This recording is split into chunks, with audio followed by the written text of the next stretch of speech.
And hi, everybody. I'm Alva. I'm on the video desk at Daily Mail. Today, we are welcoming Salt Ashes to our Facebook Live. She's been compared to everybody from Kate Bush meeting, or Kylie Minogue meeting Kate Bush. She's all the way from Brighton in the UK. And she is, her debut album will be out July 15th. She's signed to Radical Records, and she's here to talk about the music business and what it takes to break in. So as always, we welcome your questions, so feel free to ask them as we go along. Welcome to Facebook Live. Thank you for having me. No problem. So like I said in the beginning, you've been compared to Kylie Minogue meets Kate Bush. What do you make of that kind of comparison? I'm happy, you know, I think everyone has, when there's new music that comes along, everyone has their own opinion, and I think it makes people feel more comfortable when they can compare you to something or somebody. So yeah, I welcome it all. I don't mind at all. So then they're great artists. Definitely, definitely. And what do you, your album is called Salt Ashes as well, Yeah. and it's going to be coming out July 15th. What can we expect to hear? A lot of different things. It's quite a heavy track album, so there's going to be a lot of different angles that you'll hear from me. There's a lot of heavy beats, a lot of awesome bass line, but there's also a lot of slower numbers on there, which is more of my sensitive side. Nice. Yeah. Nice, nice. So I feel like your music has been described from like disco noir to like electro pop to, I mean, there's like all kinds of new adjectives that are used to describe your music. What are your favorites? How do you describe it? Wow. It's a hard one. I always find that really hard to describe your own music, because essentially it's just kind of whatever's coming out of me and whatever I'm feeling in that moment. But I guess it's like dark electronic pop. Yeah, dark electronic pop, I would say, with a bit of disco in there. Nice, nice, nice. And so I don't know. Why don't we get into sort of a little bit about like how you got started? Because I think a lot of people might want to know sort of, you know, how do you make it to becoming on the verge of sort of a pop sensation, or you know, a electro pop sensation? How does that come about? Like, how do you go from singing in the shower to just signing to Radical Records, which is a legendary dance pop label here in the U.S.? So take us through that process. Well, it was kind of, I guess, an organic thing. I started singing when I was really young, probably took it more seriously around the age of 14. And from then, I was in a few different bands, just kind of trying to discover my sound. And I spent about 3 years just actually in a pop rock band and thinking that that was exactly the style that I wanted to do, and then realizing that wasn't very me. So I took a year off, did some writing, rediscovered my sound and the way to use my voice. And from there, that's kind of where everything just kind of spiraled. It was where I found my manager after I sent him one of my tracks.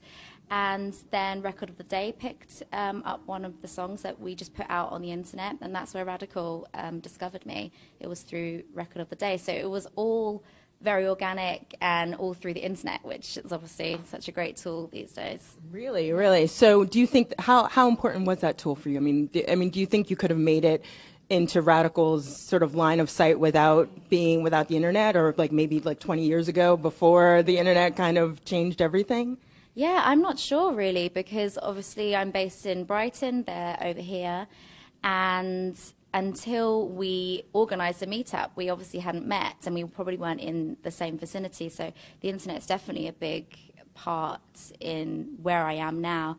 Whether there might have been a different route if we hadn't had the internet, who knows? I don't know, but it's definitely a really great tool to be able to expand to a much wider audience. Definitely. Yeah. So you talked a little bit about your process and how you kind of took time to write and really kind of find your voice. Can you just tell us a little bit about kind of what goes into making an album or making even a track first? How do you even know it's good? How do you leave it on the cutting room floor? What's your filtering process? Well, I'm a massive perfectionist, so that's not always a great thing, because it means sometimes I write half a song and then I want to scrap it because I don't think it's good enough.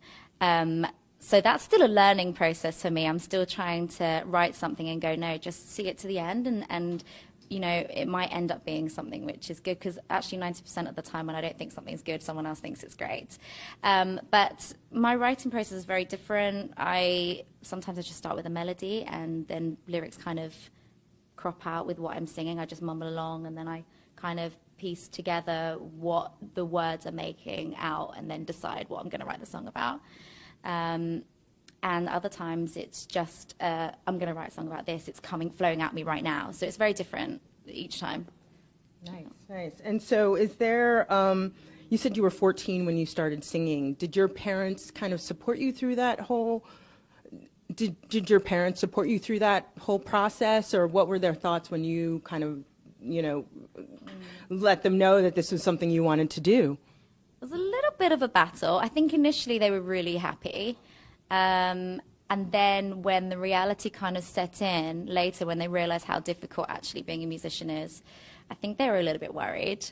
So there was a little bit of, there was never any doubt, but just a bit of just worry for me, I guess. But, you know, there was never any, you know, they always believed in me, and they always supported me. So they've always supported whatever I wanted to do in regards to that, to be able to continue making music. So I think they're happy, let's just say, I hope.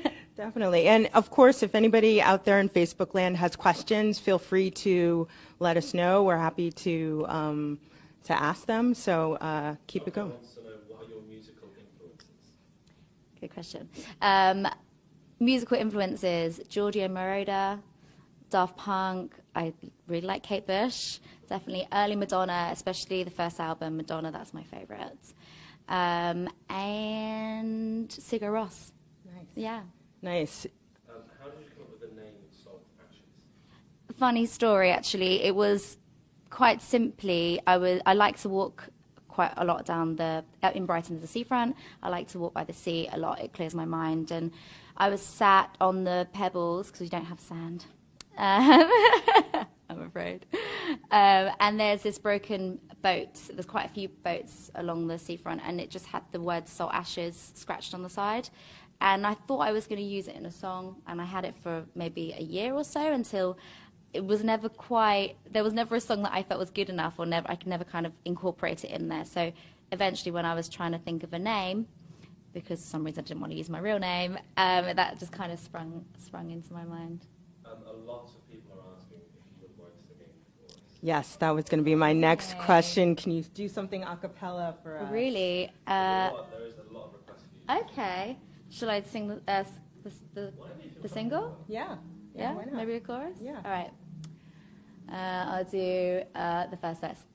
They told me patience brings in light, but I've been without your love. I don't feel without your love. They said your kiss would poison mine, and it's nothing I can trust. But my veins won't ease the flood, 'cause I still can't get enough. Bravo. Nice. That was lovely. I've been listening a lot to your album, and I'm really excited that when people get to listen to it, I think they'll really love it. And I mean, just going back to the question of influences, I mean, everybody kind of seems to say there's a really strong Giorgio Moroder influence. How did you come to discover Giorgio Moroder? He's been around forever, 40 years at least. You don't seem that old. So how did you come to know him? Well, it was through the song I Feel Love, actually, Donna Summer's. I loved that song, and I used to sing along to it all the time. And it wasn't until a few years later that I kind of was more interested in the production and the writing side of everything, and then I discovered that he was a part of that. So it was from there that I then was like, okay, I want to have a look at more of what he's doing, and he kind of opened my eyes to being more interested in the sound and the production side of things, and just having that heavy beat that really gets you moving and dancing, I guess. So Definitely. Definitely. And so do you think, with that kind of disco influence, do you want people to dance to your music, or do you want them to think about the lyrics and be more contemplative? Is that what do you hope? to be honest, it's all of that and more. Like when I listen to an artist, when it really gets me, when a song really gets me, I want to dance, I want to cry, I want to laugh, I want to, all of these emotions. I want to take my listeners through all of those so that the album isn't just you want to dance to the album all the time or you want to cry to the album. It's like a big list of emotions that I'd like my listeners to go through. Definitely. And now you also kind of had a breakout hit with a cover of Depeche Mode, Black Celebration. Can you tell us a little bit about how that came about and why Depeche Mode? I've always loved Depeche Mode. Yeah, I think they're a great, great band. And it's around that same era that I discovered Giorgio Moroder, actually. And also Daft Punk, Depeche Mode kind of started infiltrating me then. And Black Celebration, it was between that one and another song. I can't remember which other song it was, but I've just really liked that song. And when I was thinking about doing a cover, that one or a Cure song, I was kind of contemplating which one to do, and it just ended up falling into that one. After I worked with my producer on the production of that one, it was like, yeah, this is the one for us. So. Nice. Yeah. No, those are really rich musical influences, definitely. So, and you can hear that throughout the album. It's really, really, really strong. Are there any other questions that we have from the audience or from the Facebook audience? Maureen wants to know, did you keep a backup plan in case a career in the music industry didn't work out, and what was it? No. I probably should have done, or maybe I still should do. I don't know. But, I've always had in the back of my mind that I would do something within the music industry if the artist side didn't work out. So whether it was something to do with the music business or an agency or a live agent or something like that, it'd probably still always be within the music industry. So, but as something aside from music, not really, no. Stuart wants to know, where are you performing next over here in the US? Do you want to talk in a minute? Over here, no. That is something that we're working on at the moment. I've never performed over here, and I'd really, really like to. So I'm hoping that this year there'll be some shows. So that was just a question from the Facebook Live audience asking her about touring. You're here in New York. Are there any other questions or? Oh, okay. Sorry. Okay. Sorry.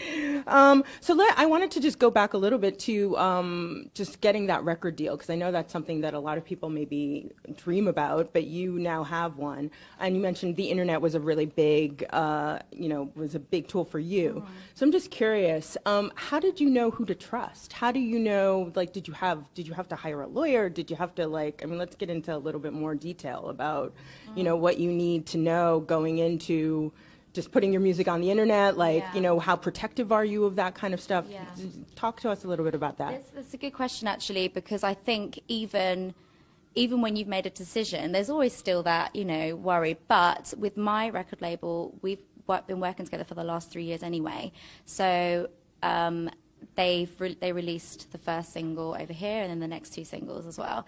So I feel like the trust was kind of built from just time spent together. So when the record deal came in, it was kind of no questions asked, let's go ahead. But there were lawyers involved, because you always have to get lawyers involved when there's paperwork and all that boring stuff. But yeah, I think I would always say just go with your gut feeling. That's kind of all that I can really do, especially when you're not a band and you don't have other people that you can bounce these decisions off of, and it's just you. You just need to go with your gut idea. So definitely. Yeah. I guess there are some other questions that people have. If anybody else has questions in Facebook land. One question that a lot of people are sorry. One question that we're all wondering. You mentioned you're from Brighton. Were you born and raised in Brighton? And tell us a little bit about. I know it's a very musically relevant city. There are lots of festivals, and Fatboy Slim's from there, and all kinds of folks. So tell us a little bit about where you're from and where you grew up. Sure. Well, I was actually born and raised in Eastbourne, which is literally about 20 minutes from Brighton. But I've been in Brighton now for a long time. But my parents are from.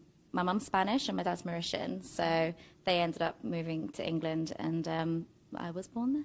Nice, so very Yeah. international. International, yeah. That's great.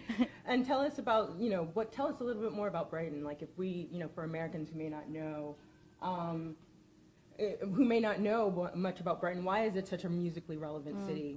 I'm not even sure. I'm not sure why there's so much music or why it even began there, but it's such a great city for being able to express yourself. There's a kind of freedom of expression in Brighton, I feel. And maybe that's why musicians are drawn there, I don't know, but it's such a great music scene over there. There are a lot of great venues to play, and there's a lot of great Brighton support for local bands and local artists, so whenever you're playing, there's always a good crowd there to support you. But there's some really great music coming out of Brighton, and there always has been, but also other parts of the UK.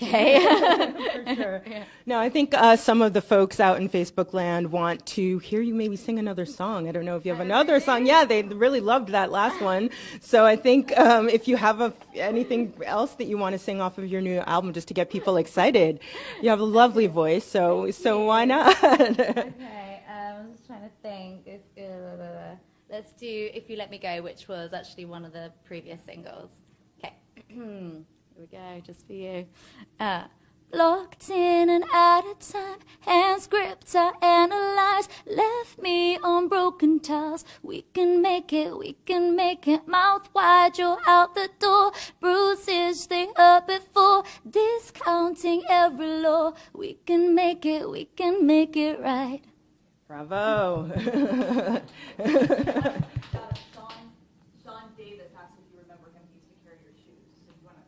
Yeah, there's somebody in Facebook land, Sean Davis, that wants to know if you remember he carried your shoes. My shoes? He's a terrible spotty lad who used to carry your books in school. He used to carry your books in school. Do you remember? Do you remember the little people out there?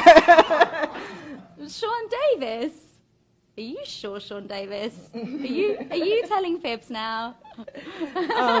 Do we have time for any more questions, or are we good? Okay, well, thank you so much, Salt Ashes, for coming to join us. I really had a lovely time talking to you, and you have a wonderful voice. The album is great. I've been listening to an early release of it, and it's awesome. So get it July 15th. You can hear some of the music on her website, saltashes.com. So be sure to check that out too.